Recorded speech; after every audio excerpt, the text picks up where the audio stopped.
Shalom Yasharallah, this is your brother Dawada, coming back at you with this here truth again. First and foremost, I want to give all praise, honor, and glory to Yahweh, Bahashem, Yahushai, Bahashem, Rakakwadash. Double honor to the apostles and elders, a great millstone that taught us this truth and that rule well. And citation of much love for you, I can push this truth and sincerity over the four corners of the earth and enduring afflictions to feed and edify the elect. So I want to jump into a couple different articles real quick. All right, as you see here, it says U.S. fight against Nord Stream 2 as part of a proxy war against Russia and Washington's attempt to hold onto power. All right. And so, over the years, you've been hearing us talk about these different pipelines and things like that. Nord Stream 1, Nord Stream 2, and they're working on a third one. But this here Nord Stream 2 has finally been completed and everything like that. And I remember, maybe a year or so back, one of the brothers in the Dallas camp, I believe it was going into this, and they was talking about how, they made a great point about with Russia building this here pipeline, it was ultimately going to stir up problems because, Russia developing this here project, all the money that was spent, the infrastructure, the construction, and everything else that they dedicated to this here thing, they're not going to just build it and not have to turn it on and not get no return on investment back. You know what I'm saying? It's like, wait, I'm about to go ahead and build this here gas station, but we'll never open up. We'll never get to sell any gas or anything else like that. What was the point of even building and investing in and building this here gas station, So ultimately, that was going to cause a stir up. But, ultimately they wanted to start providing natural gas to, Europe and Germany and stuff like that. But nevertheless, these are America's allies, and America would like them to keep getting oil through their regular proxies, because they can, benefit off of that through the petrodollar. All right. They get a percentage off of, it's like a transaction fee. All right. It's like you go to the gas station and you use a credit or a debit card. All right. The transaction is between you and the store clerk. Right. But the people that you have to swipe the card with, they get a percentage every time you use that. All right. So this is the same way the petrodollar works. Every time you want to move, transport, refine or sell or buy oil, you have to use American dollars, which these Americans get, a so-called kickback off of these things. All right. So let's read a little bit of this here article. It says construction of Russia's Nord Stream 2 gas pipeline was completed a week ago. However, U.S. continues to pressure its European allies to delay the project certification. All right. Hey, trying to put them in a worse position. But these people are looking out for themselves now. It says RTDE talked to Folkler Hillmeyer, chief analyst at Sovcom Invest GmbH, to discuss the importance of the pipeline supplying Germany with Russian natural gas and explore why the energy project became political. The U.S. turned economic policy into a political issue, although the economic project has nothing to do with politics. For me, as a German citizen, it is irritating that U.S. laws apparently applied extraterritorial, the economist said. So these folks are already in arms or are pissed off. It's like, wait, how the hell is it that the things we trying to do in our house, is being controlled by what the hell America got to say, man? Y'all way over here, man. Y'all over here got y'all nose in our backyard and what we got going on and how we spend our money, bro. Mind your business, all right? Well, let me read a little bit more of this. It says, Hellmeyer said that he was glad that the construction work were completed, with Berlin being able to resist the pressure and ignore unacceptable demands from Washington. Confusing is the fact that some European nations, which we are tied with the EU and the Eurozone, have taken the U.S. stance concerning the issue, he said, stressing that this narrative raises many questions. So just touching on that alone, looking at that alone to the fact of the matter of, hey, look, man, these people are pretty much in arms. You got, the EU and the Eurozone kind of divided and separated over these decisions and things like that. So matter of fact, you have to wonder why or how much longer these people can, coexist as so-called allies and partners and things like that before they're, at odds in totally with one another. So, give me 1 second.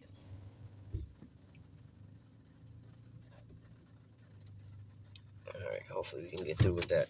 But nevertheless, let me touch on this here other article. It says a furious France plots its revenge for America's treachery on its sub deal. It will take the NATO nuclear option of It will take the nuclear option of quitting NATO. All right. Now, you also had back in the day, Germany and France pretty much up in arms with America over a German-Franco alliance when it comes to building aircraft, because they ain't really want to buy these F-35s. They want to develop their own damn plane, all right, and sell their plane and make money off of that. Whereas, Why would we want to be spending money on these F-35s and they ain't really worth a shit? All right, when we can create our own shit and we can sell it and make us some money. All right, we just spending money for what? And we'll read a little bit about, not really the planes, but about how the economics go in this here article. It says, in anger with Paris, the stratospheric towards Washington and the wounded President Macron may just follow the galley example of the 1960s and say, basically, I can't, this is some French shit. Basically, to end with it. To the transatlantic military alliance, a stab in the back is how French Foreign Minister Jean-Yves Le Drian describes U.S. President Joe Biden's announcement of a new club of three. All right, now they've been talking about this for some years about how, you know, they may just get rid of NATO and just have a three-state pact, you know, because it's a little bit more beneficial for them. All right. It says, let me just go back. It says, describe the U.S. President Joe Biden. Slovakia.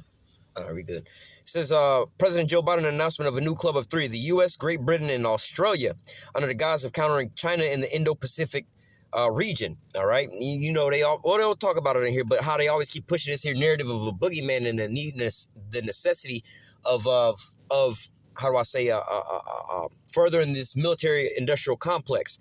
It says the defense minister, Florence Parly, was also taken aback by Biden's announcement of the group called AUKUS. All right. The French, which is Australia, the UK, and the US. It says the French are outraged over Biden's unexpected announcement of America's new massive defense contract with Australia, which scuppered a similar one signed by Cabrera and France's naval group in 2018. So I might have to move one more time, but we good. We good. It says the first major initiative of AUKUS will be to deliver nuclear-powered submarine fleet for Australia, Biden said. We intend to build these submarines in Adelaide, Australia, in close cooperation with the United Kingdom and the United States.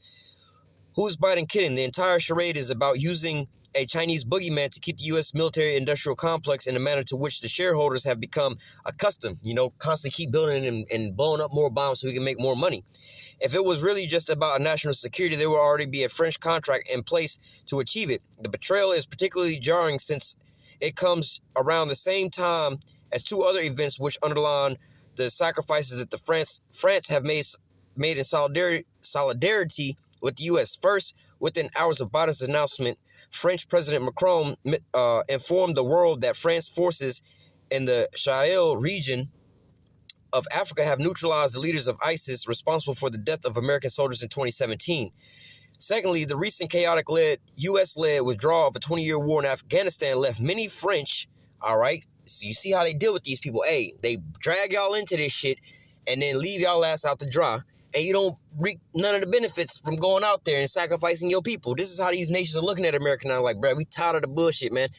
You know, it's crew, you and some of your homies. And y'all always, you know, chill, peaceful. But the one homie in the crew, always going out there talking shit to everybody. What you looking at, little nigga? Always bringing drama. And then when they start the fight, they the first ones to run back while you over here getting locked up for, you know, fighting in public and everything else like that. He don't come and bail you out or nothing like that, man. All right. It says, let me go back. It says, secondly, the recent chaotic U.S.-led withdrawal from the 20-year war in Afghanistan left many French whose military operations were ended in 2012 and training of Afghan forces concluded in 2014, soul-searching as to whether the sacrifices made purely in support of its U.S. allies in the wake of September 11, 2001, terrorist attack in New York and Washington were utterly worth the cost, or ultimately worth the cost. So they question like, damn, man, 20 years of all this shit, we was over there longer than what we needed to be. And what do we get out of all these things, man? At the end of the day, they're going to spit in our face and turn their backs on us. All right. I'm not going to read the rest of this. But nevertheless, you know, oh, man, I mean, this is a great article. But basically, they're second-guessing and questioning the whole point of even having NATO now. All right. So now let's just jump into some scriptures. Not going to make this too long. All right. Let me go into, oh, you know what? Oops.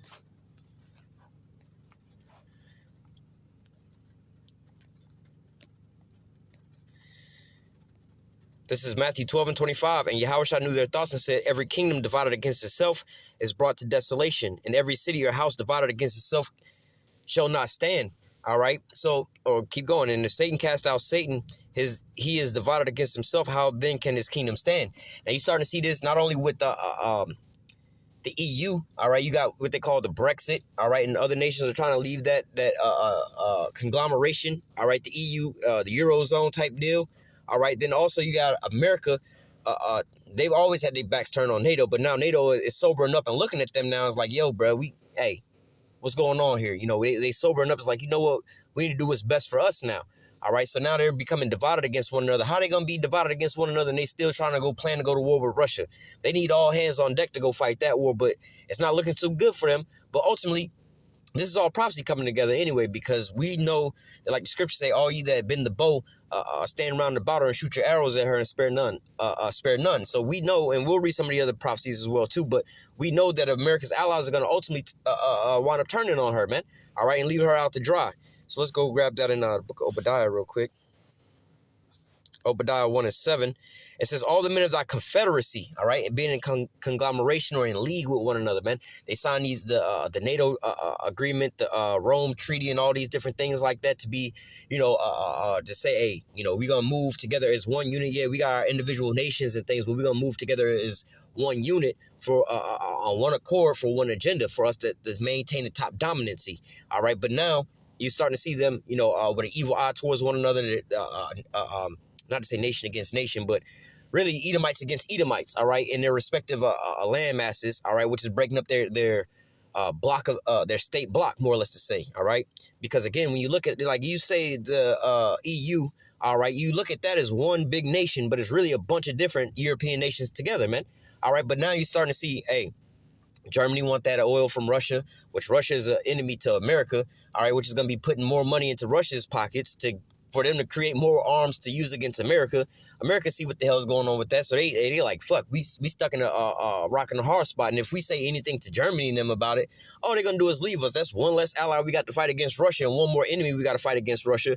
That's less money we making up off of them with this here oil and everything else like that. And the same with France, man. All right, they over here aggravating France even furthermore. All right, well, fuck it then. Y'all want to kick us out and say NATO is all done anyway. Macron Ben said NATO was brain dead, and y'all just keep going on with this here military aggression, and Russia really ain't even a threat over here, man. Y'all keep putting that narrative on them as if they the boogeyman, but they not a threat to none of us. If anything, they're an aid to us, like Turkey. Turkey's part of NATO as well too. Turkey's like, well, we don't see them as a threat. They giving us missile defense systems just in case y'all want to get ugly and come over here and fly y'all planes over here. We got some protection. Or if any of these other nations or these people y'all claim is y'all allies or y'all proxies, which we see as terrorists, they want to get over here and start acting stupid, we got some shit to blow their ass up too, man. All right, so you seeing all these different cracks in this here infrastructure of these they not all eat well, really they are, but all these conglomerations of nations with Esau, man. All right, they all starting to fall apart right about now. All right, Obadiah 1:7. All the men of thy confederacy have bought thee even to the border. The men that were at peace with thee have deceived thee. All right, so you thought that Turkey wasn't gonna buy that damn S-400. They signed the deal. They took delivery of it, even though y'all cried y'all ass off and sanctioned them, and they sanctioned y'all back and took them out the F-35 program, but y'all still holding on close to them in the NATO program, right? You really can't do nothing about that because, again, like I said, the more you keep pushing your NATO allies away, the more enemies you have, and you need the whole reason to have a NATO is to have a conglomeration of nations to go up against Russia. Now, you taking your 10, all right, -1, so we got 9. First, you got 10 versus 1, right? We just making an analogy. You got 10 versus 1. Now you done pissed off one of your 10. Now you got 9 versus 2. Now you done pissed off another one. Now you got 8 versus 3. You see what I'm saying? So it's like, yo, what the hell going on here, man? All right, America, every step that they taking, all right, is bringing them closer and closer to their own demise, right? Obadiah 1:7. All the men of thy confederacy have bought thee even to the border. The men that were at peace with thee have deceived thee and prevailed against thee. They that eat thy bread have laid a wound under thee. There is no understanding in him. Right? So those that eat thy bread, all right, the ones that you've been taking care of, the ones that you've been so-called supplying with, not to say real nutrients, but, that's the analogy of the food, but you've been supplying them with things to prosper with. You know, the food is building you up and making you strong. Well, you've been giving them weapons and missile defense systems and planes and military aid throughout. Not really military aid because they following you. They giving you aid, but you've been giving them military equipment and training and all these different things, man. But now all of a sudden they're about to start taking that those same equipments and knowledge you've been giving them and ultimately turn on you. All right. So ultimately, America's stuck between a rock and a hard spot, man. All right. So, hey, what else can he do at this point in time except for what? Go out like a madman, all right?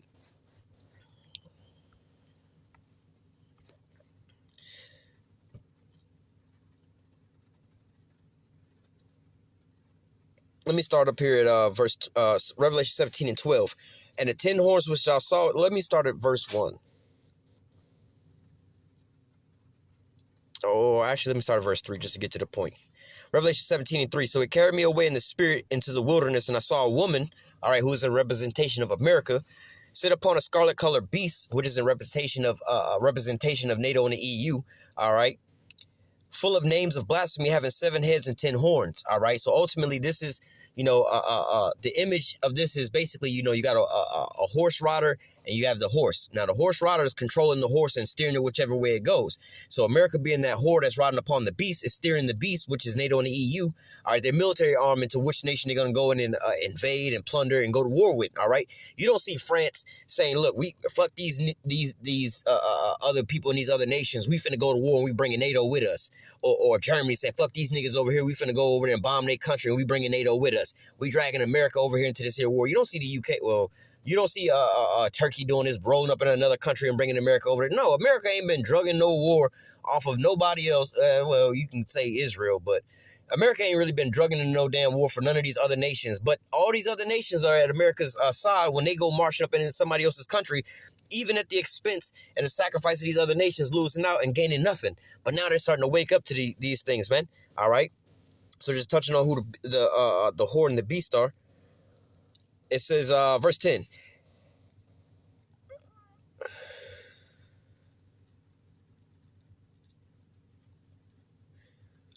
Well, let me start at verse 10. And there are 7 kings, let me just jump down to verse 12. And the 10 horns which thou sawest upon the 10 kings, which have received no kingdom as of yet, but receive power as kings for 1 hour with the beast. These have one mind and shall give their power and their strength unto the beast. And this is what you start seeing. Like I said, they're all their own independent nation, right? That should be moving on their own accord to benefit their own citizens. But what do you wind up seeing?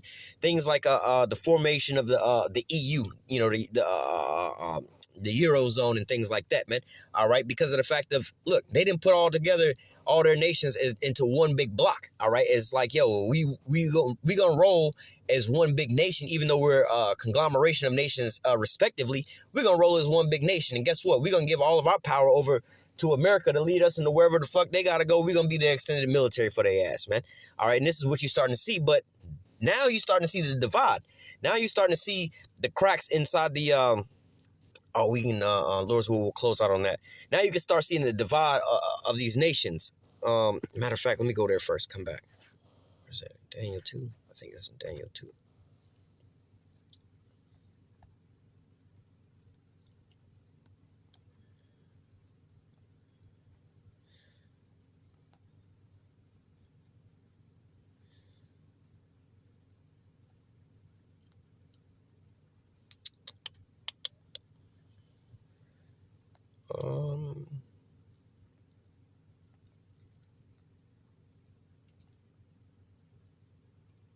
All right, here we go. We start at verse 40, Daniel 2 and 40. And the fourth kingdom shall be strong as iron, for as much as iron breaketh in pieces and subdueth all things, and as iron that breaketh all these shall it break in pieces and bruise. All right. And whereas thou sawest the feet and the toes, part of the potter's clay and part of iron, the kingdom shall be divided, and there shall be part of it, and there shall be in it of the strength of iron, for as much as thou sawest iron mixed with miry clay. And the toes of the feet were part of iron and part of clay, so the kingdom shall be partly strong and partly broken. And whereas thou sawest iron mixed with miry clay, they shall mingle themselves with the seeds of men, but they shall not cleave one to another, even as iron is not mixed with clay. All right, so ultimately going into these things, they're never gonna well, they come together for a while, but then ultimately they're gonna wind up separating again. All right, like sometimes you can put a little bit of oil and water inside like a vessel or something together and shake it up real good for a split second. It will mix for a second, but then ultimately it's gonna wind up not clinging to one another, man, cleaving to one another, man. So ultimately it's gonna wind up dividing, man. These Edomites, they'll come together for a while. Look back in the olden past, they was together for a while and they started going to war with one another, man. All right, same thing, in recent times, they didn't came together for a short amount of time, but then they're going to wind up breaking away from each other. So let's go back to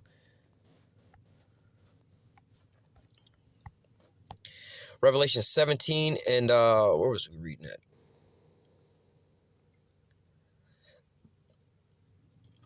Let me go back to 12.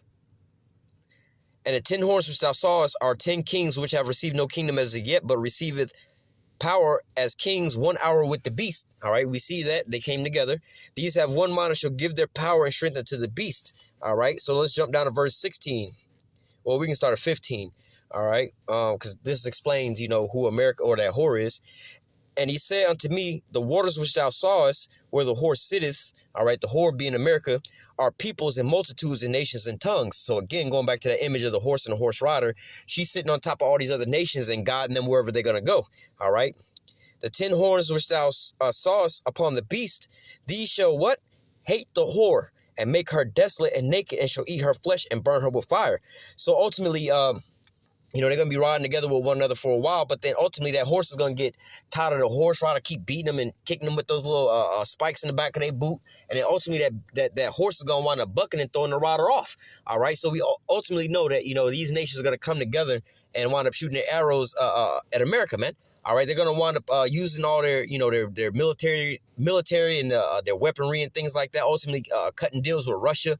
All right. And then they're all going to wind up turning on America and making this here place desolate, man. They're going to all shoot their missiles over here at America. So, hey, as you see these different deals being made with these different world leaders and these different snubs and these comments that these people are making towards one another, it's ultimately leading to what? The degradation of their relationships, all right, and their strongholds with one another, and then basically weakening them down and readying them for the kill, man. Dividing them up so you can come in for the clean sweep, man. All right, so, hey, man, it's not going to be that much more longer. America's going to wind up being able to go out and plunder all these different nations and keep their nose in everybody else's mouth or their business and everything else like that. So now, these nations are about to start standing up and pointing out who the, how do you say, the main problem on the whole earth, man. All right, but nevertheless, the Lord will and the elect was edified with this here lesson. Until next time, I say, call halal Yahweh Bahashim Yahushua Bahashim Rakakwadash. Double honor to the apostles and elders of great millstone and taught us this truth and that rule well. And salutation and much love for you, Akim, pushing this truth and sincerity on the four corners of the earth and enduring afflictions to feed and edify the elect. Hey, Akim, we almost about this bad boy, man. Stay strong. Keep the faith, keep enduring, keep fighting. All right, shalom.